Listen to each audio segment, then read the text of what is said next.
अच्छा सुनो, सब्सक्राइब करते वक्त ना घंटी बजा देना, ताकि जब मैं ऑनलाइन आऊँ तो तुम्हारे फोन की भी घंटी बजे। DJ Tunu Raja. DJ Tunu Raja. DJ Tunu Raja.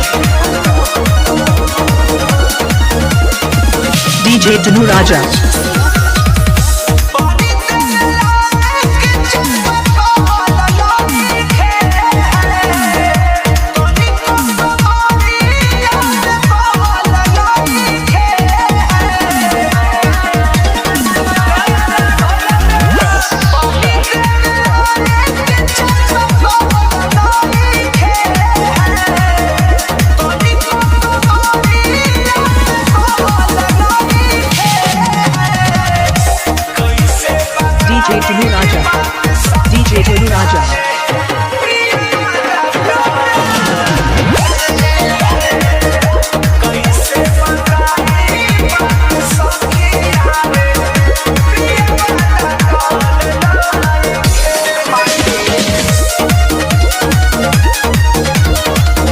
DJ Tunu Raja. DJ Tunu Raja.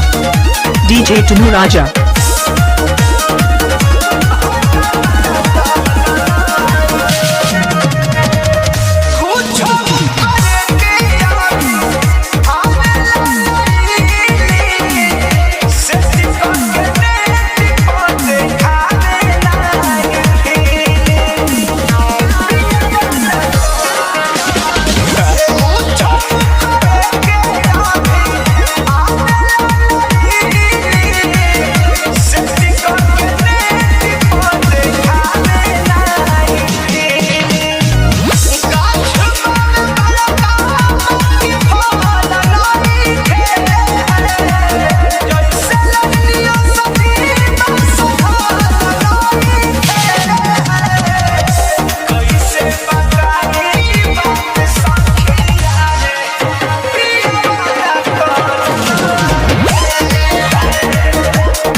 DJ Tunu Raja.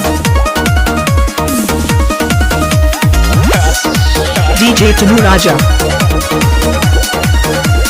DJ Tunu Raja.